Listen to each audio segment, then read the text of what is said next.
Guillermo del Toro did the giant monster and robot movie audience a favor by releasing Pacific Rim in theaters. The director chose to create a massively expensive love letter to the kaiju genre. So now, fans want to know, what are the chances of Pacific Rim 3 happening? Recap.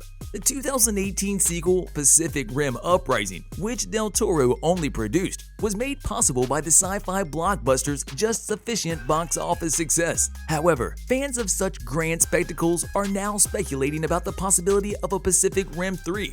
Let's briefly review the first two films, though, before moving on. The first film is set in the future, when the Earth is at war with the colossal sea monsters Kaiju, which have emerged from an interdimensional portal at the bottom of the Pacific Ocean. To battle the mighty monsters, humanity will band together to create massive humanoids known as Jaegers. With a budget of $180 to $200 million, the film grossed over $411 million worldwide. In addition to Del Toro and the great story, the film featured some incredible cast crew members, such as Idris Elba, Charlie Hunnam, and Ron Perlman. The second film picked up 10 years after the original's events. The story centers on Jake Pentecost, who is given one final opportunity to carry on his father's legacy after kaiju monsters are released back into the world to destroy it. Pacific Rim Uprising, which was helmed by Stevie Nesta Knight, in contrast to the first film, hasn't been regarded as a Guillermo del Toro production. The movie only made $290 million worldwide,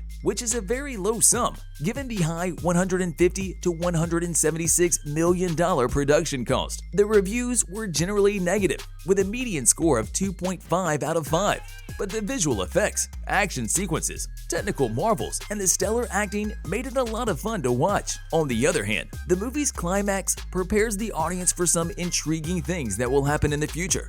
There is currently some controversy surrounding the franchise, and it is uncertain whether a third film will ever be made. We can't speak to the release date because there isn't any potential for one. So we can only hope that a movie is being made somewhere and by someone to wrap up the Pacific Rim trilogy. Potential release date.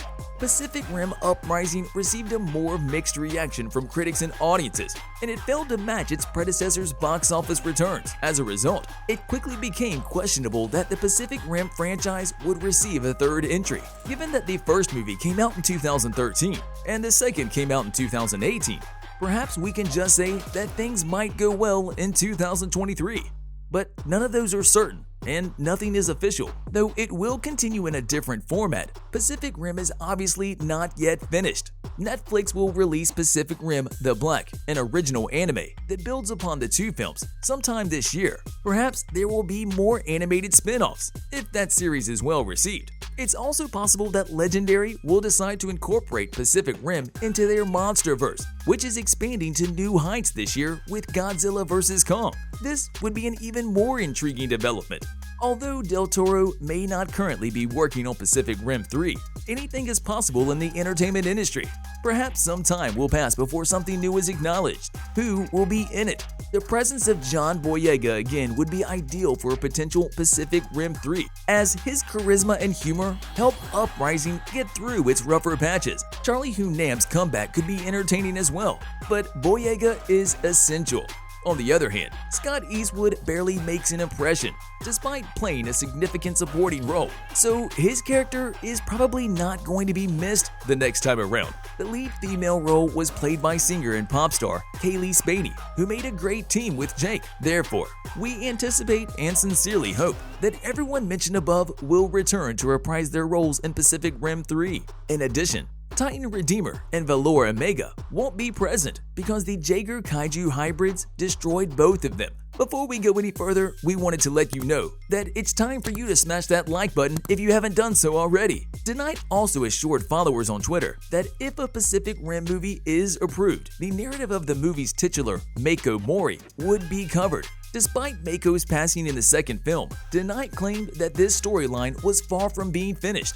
Rinko Kikuchi played Mako, who died when an Obsidian Fury missile struck the helicopter's tail rotor. Bringing Mako back in some way would undoubtedly be a satisfying addition to a Pacific Rim 3 plot, even though it calls into question the validity of her death in the Pacific Rim Uprising. What could it be about? It is safe to say that the world will be expanding on a larger scale if the third installment of the title arrives on screens as well.